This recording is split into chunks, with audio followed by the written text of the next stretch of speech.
So, Elena, hi. It's so great to finally have you here and welcome on Sci-Tech Swiss. I hope that, you have amazing stories, in store for us. How are you today? Hi, Karina. Super excited to be here with you today. Thank you very much for the invitation. And yes, I'm splendid. How are you? You look great. Thank you, you too. Amazing. So, first of all, because we are talking about technology, and that's, one of the main topics today, I'm very interested to know actually about your experience by living in the Arctic. How did it change your perspective on climate change and sustainability? What are a couple of insights in this field? So, being born and raised in the Arctic definitely shaped me. And because I haven't realized that I had a special childhood until I moved to Belgium and started sharing it with other people. That means, a couple of hours of light in winter only, snow for half a year, completely white polar days in summer, um, risky agriculture together with my parents, and lots of interesting experiences. But also looking back at how the Arctic was when I was a kid and how the Arctic is now, I realize how quickly it's changing. I mean, it's at the forefront of climate change, warming up 4 times faster than the rest of the world. And when I got my degree in energy and climate, I truly realized how that impacts all of us around the world, billions of people, through sea level rise, extreme weather events that are happening everywhere and affecting food supplies and people's lives.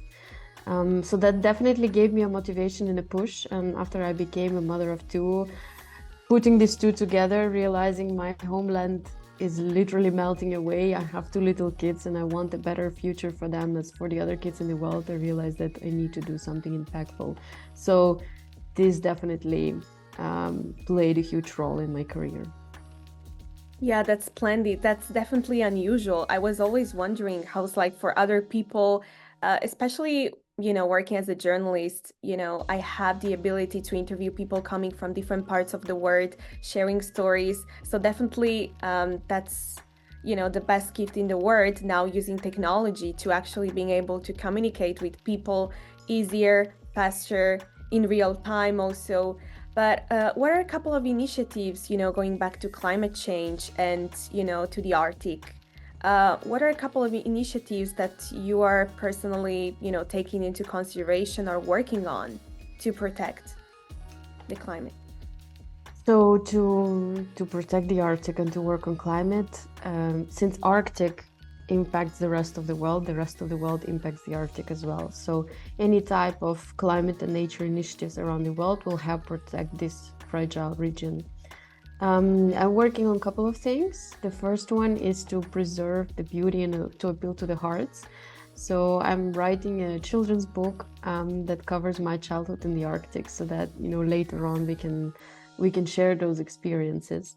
And I'm working on Arctic art as well, sharing the stories behind the fascinating facts about the region, different parts of the region, including Greenland as well, and how things are. I kind of put that behind the stories of my art.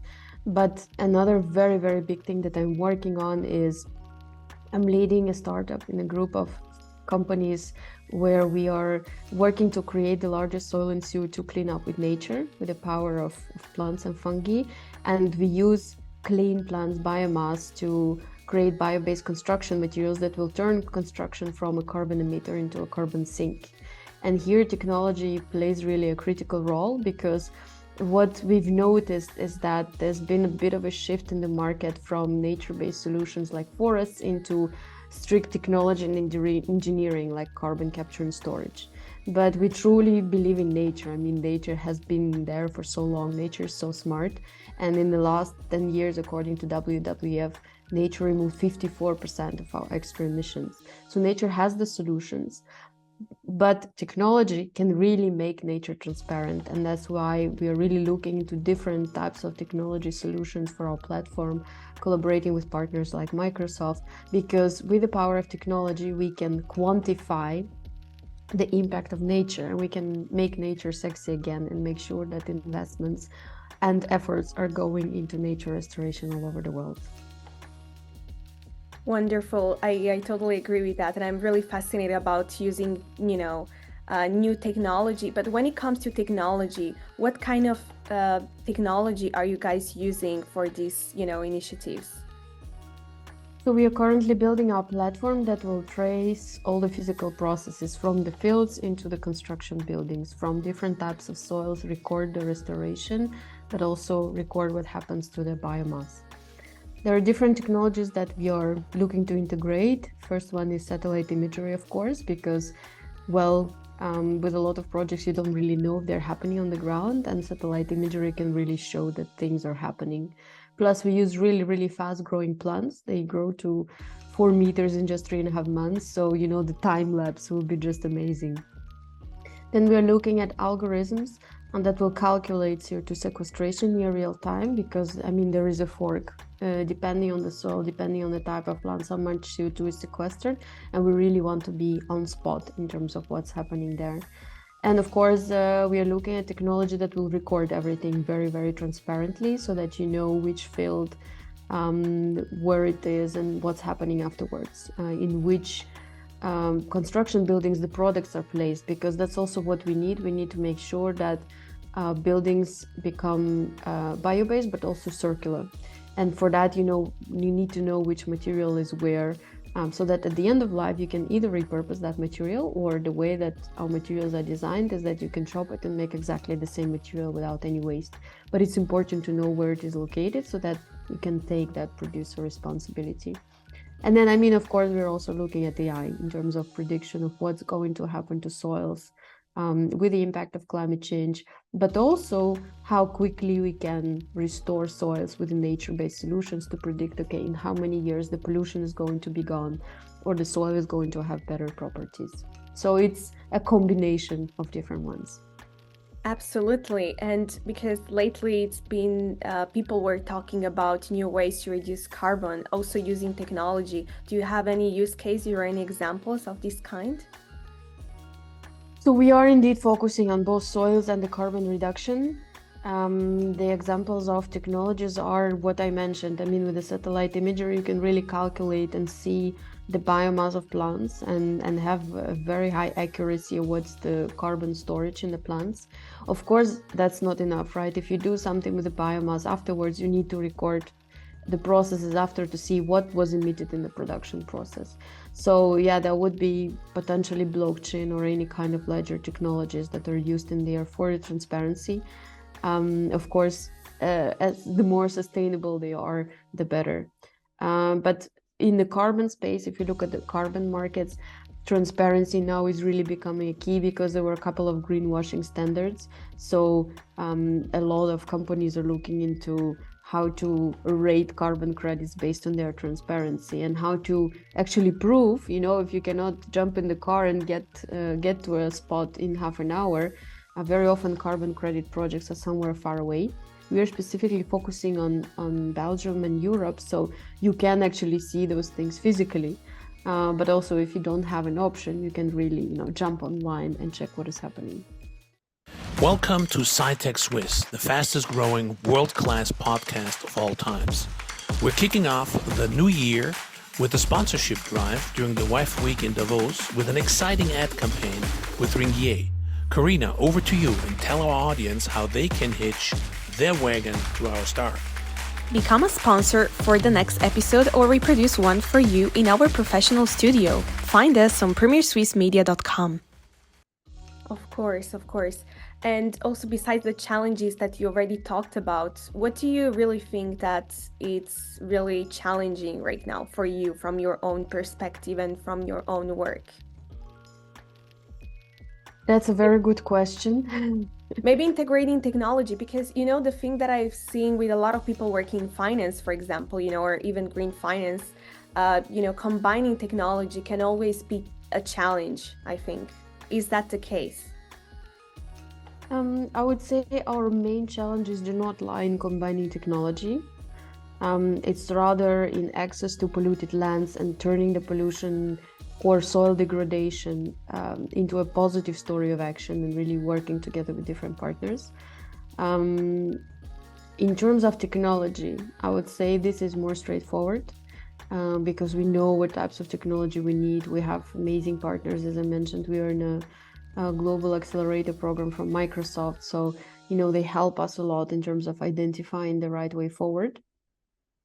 The only challenge is, of course, technology also has emissions, also has water usage. So we need to be mindful in how we use this technology so that the impact is minimal and the transparency is maximal.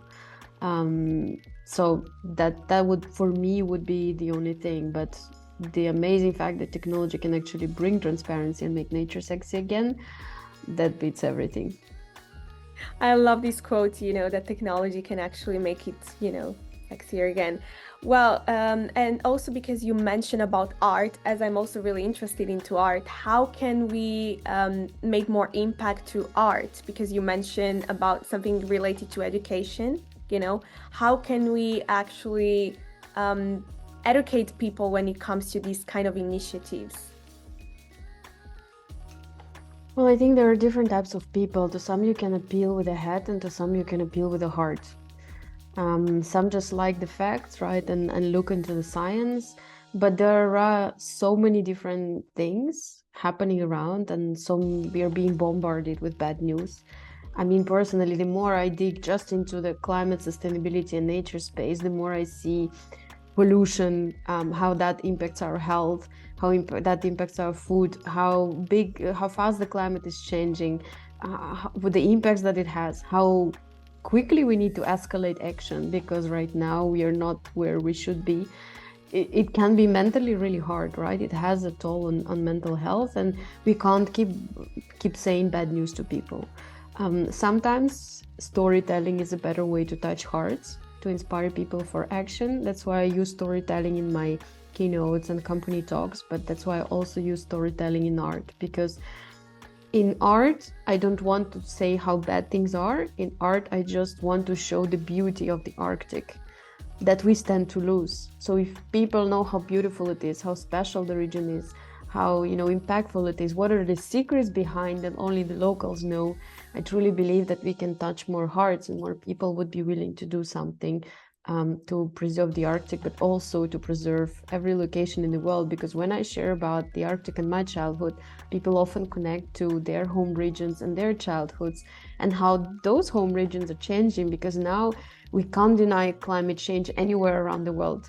Everybody can see it, so they often connect to their childhood places and see how those are changing. And I truly see that also touches something in them and inspires them to do something. Yeah, absolutely. I totally agree with that. And would you mind also sharing a couple of stories from your childhood? Because, I'm really curious to hear, for example, because I'm a person who likes to travel.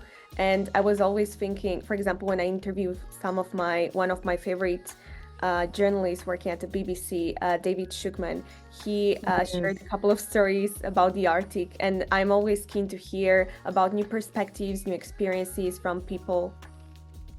What would you like to hear? Just a childhood story of how it was to grow up, or do you want to also know how things are changing?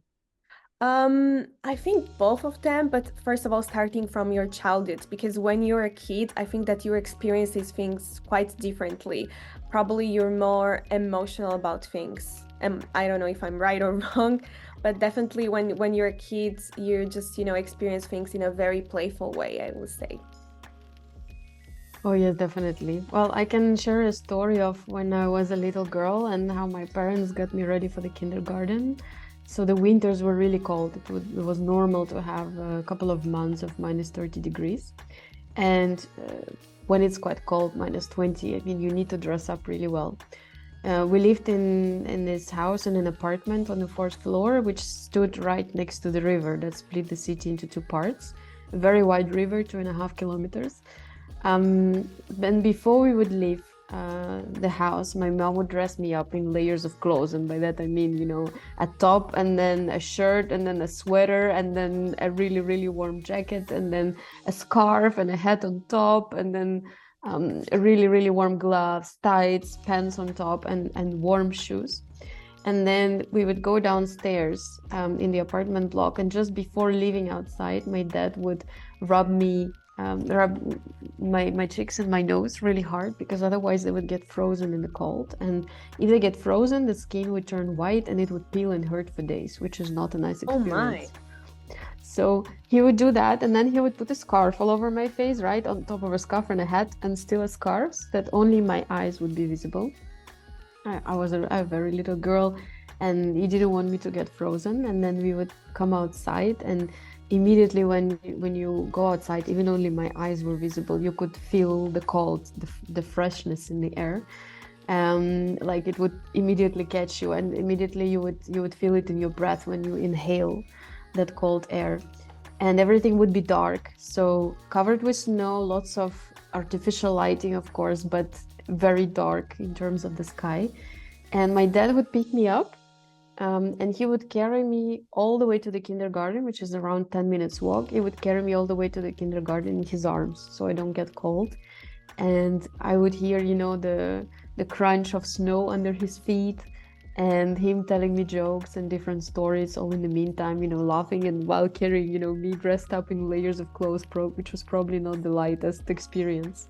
But he didn't show it. He really joked along the way and took me to the kindergarten, and I remember this as a exceptionally warm time in my childhood.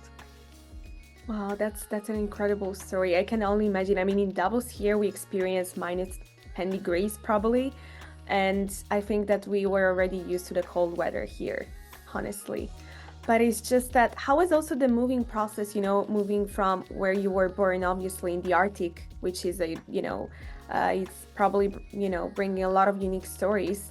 How how abrupt was this change moving, to Belgium, to Europe? Well, the Arctic is a very beautiful place, but in terms of career opportunities, it's not always the place where you can, make an impact and grow really fast. I mean, now you can with lots of different things in science, but in terms of job opportunities that I was thinking of, they were not located there. Belgium was not the first country I visited. So when I was a teen, I also spent a year in the US. It was an exchange program. And then I moved to Belgium after university to work for an NGO focusing on youth and social sustainability and impact. So that's how actually I got to Belgium, because I got selected to represent the national chapter here in Belgium. I can say that it was a change, but I didn't perceive it as abrupt. I mean, I do love the Arctic, and I do love Belgium, which is my second home now, where I have a family and 2 kids. And Belgium is so close to everything. Definitely when Belgians complain about the weather, I say, well, I love the weather here. I think it's too hot for me. Exactly. So that is there. And every time there is snow in Belgium, which doesn't happen every year, I'm happy like a kid. We take our kids, we try to make snowmen, they try to eat and lick snow. And we spend some time outside, because in that sense, I do really, really miss home, miss cold weather, miss sometimes seeing majestic aurora lights like you have in the background, because it's a very unique experience. But also a unique experience in summers. Arctic is not just ice, it's also boreal forest, which is one of the largest carbon sinks on land. So I also have special memories with being in those forests, eating berries, gathering mushrooms in those forests. So I definitely miss it. But in terms of being able to make impact, in terms of access to different companies, to different institutions, radical collaboration when it comes to sustainability, Belgium is a place to do that, because you can really reach everywhere easily, and you can really get a lot of people on board.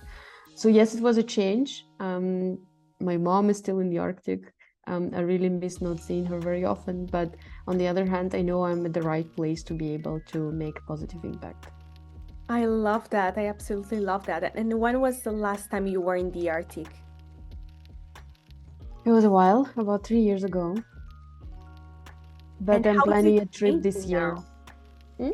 How is it changing now? What kind of changes do you see in the Arctic? Well, you can say that my mom is my eyes, and ears on the ground. I would say the changes started getting really more visible as of the pandemic. So I mentioned that I lived in the apartment block right next to the river, which splits the city into two parts, and you have villages on the other side. Now, there are no bridges in between, so people from the villages cannot just, walk or drive a car over the bridge to get to the main city side. And in summer, they can take a boat, and in winter, they have to walk on ice. Now, there is a special road that is being constructed, so the authorities really wait until it's thick enough, and they install lights, and you can drive a car. And in the middle, the ships have to come through. So there they break the ice every day, and you have like wooden pallets where you can cross. It's quite scary on that part, but it's okay. I mean, there is someone checking it, and people do it every day. My husband was terrified when we had to do it. Oh But my. but I mean, to get to hospitals, to get to work, people from the villages have to cross the river. And in the last years, the temperature started getting warmer. So -30 is officially considered abnormal because they only take the averages of last year. And in December, January, the temperatures are -7, -10, and sometimes above zero. And that means that the ice doesn't freeze on time and the authorities cannot open this road. During the pandemic, people had difficulties to get food in the shops on the other side, and they had difficulties to get What I to the wanted to hospitals. ask, how was the impact during COVID and how hard was actually accessing, I don't know, food supplies? For people on the other village, it was difficult. And I mean, someone who had to be transferred to the hospital in the city center, that was also a very big challenge to get them there. So in that sense, the roads can be open up to 1 month or even more time later. So imagine that people get isolated. That of course has profound impact because that's not the only road like this in the region. There are about 130 of them. And I mean, I'm just talking about small region in the Arctic. If you look at the Arctic in general, a lot of infrastructure there is based on ice. And when the ice disappears, you lose the infrastructure as well. And that does have impact on how people live, on their access to food, basic services, healthcare, and things like this. Yeah, I can only imagine about that, obviously. And any kind of predictions for this year that, that are related probably to climate change, but also to sustainable ways to actually be more sustainable when it comes to climate change, when it comes to technology, using disruptive technologies, Well, and I to think, preserve nature, I would say. yeah. I think in one sense, it will be a year of another records. We are not yet properly cutting down on emissions. Emissions were still rising last year. It will still be a year of extreme climate temperatures and more records being broken. I mean, the start of the year is already off the charts, even in comparison to last year, which was off the charts. So that we have for sure. On the other hand, I think we are in this period of, I don't know, I can call it a bit of awakening, because people start to realize the urgency of action. The more we have these extreme weather events and the more we have these extreme temperatures, people see the urgency for action. And now more than ever, I see this radical collaboration in the space of sustainability, whether it's between technology, finance, industry. We, for example, at Earth Plus and Sci-Tech, we work at the intersection of agriculture, industry, construction, and technology. But in this space, you really see not competition, but true radical collaboration when you can combine unimaginable before things. I mean, agriculture and construction, for example, you can combine them together for a solution and enforce it with technology. So that's really, really exciting. You see that picking up. You really see lots of initiatives going around the globe on using technology to support nature restoration, to support climate action. Lots of action happening as well. And I do believe and truly hope that this year, finally, the emissions will peak and will start going down very abruptly, and that we will see a lot of hope when it comes to action around the world and everyone taking action, individuals, companies, governments, startups driving this change together, because we have climate tipping points, but we also have societal tipping points. And to make real change, we only need about 10% of society to be strongly convinced and be on board. And I do hope that soon we will get there and everything will change. Absolutely. I'm really optimistic about it too, to be honest. And I really see this kind of radical change and a lot of people gathering to spread more awareness about that. And that's what I love the most also about technology here. And the last question, that's, I actually left this question for the end because I think it's a very interesting question. It's also kind of tricky question for all my guests. No. No, no, no, no, no. You shouldn't. I mean, you survived in the Arctic. It's fine. You can survive the question. So one of my favorite questions that I like to ask to all my guests is, do you think that technology should be perceived as our friend or our enemy, and why? It depends on us, right? We can perceive it as a friend, or we can perceive it as an enemy. We do have to safeguard ourselves. We need to make sure that we have this safe post in place to make sure that we use it as a friend, because it can really go out of hand.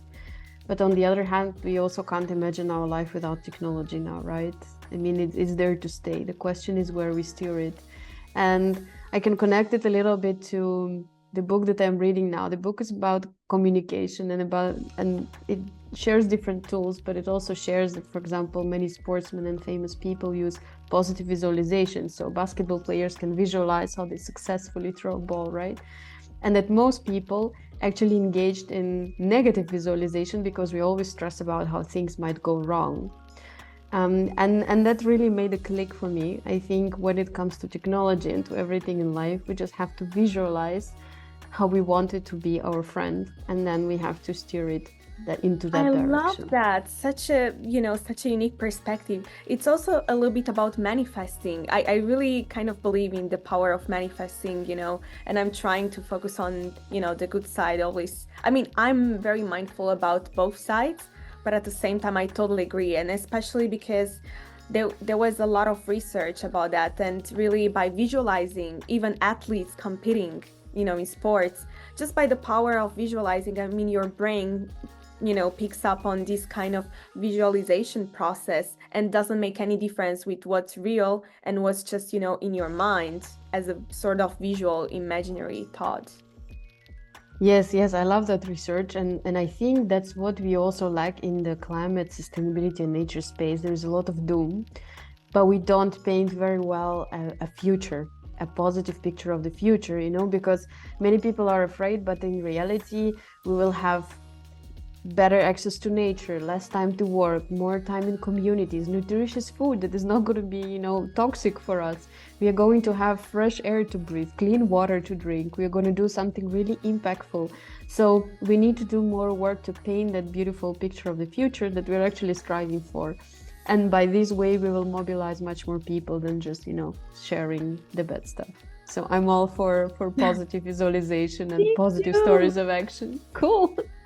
Yeah, me too. I'm so excited about it. Well, yeah, I couldn't, I couldn't agree more with you than now, definitely. And I think that through technology, maybe, I don't know, I'm just thinking maybe through, the VR glasses, maybe it could empower just, the power of using your imagination, because you could actually be, have your own identity there, your own digital identity, and be who you want to be. That's, just an example. But I mean, I think that there are just, thousands of examples that we will just, see along the way. So with Very good idea.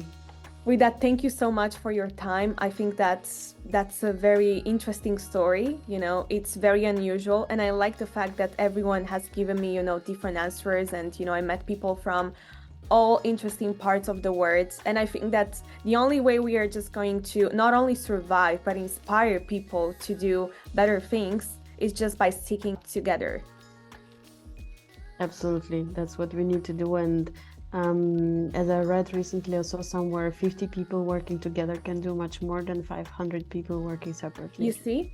Yeah. And I think that we should probably all go also in the same way, in the same direction, but we should go in the same direction together. We should empower each other. And what I also said during Davos, it's just that education is at the core of everything, because you couldn't really do something without, receiving the proper education, even when it comes to technology, finance, whatever you choose to do. So definitely. I couldn't agree more. Thank you so much, Elena. It was a pleasure again. And you guys stay tuned for more. Thank you. Thank you, Karina. Thank you so much.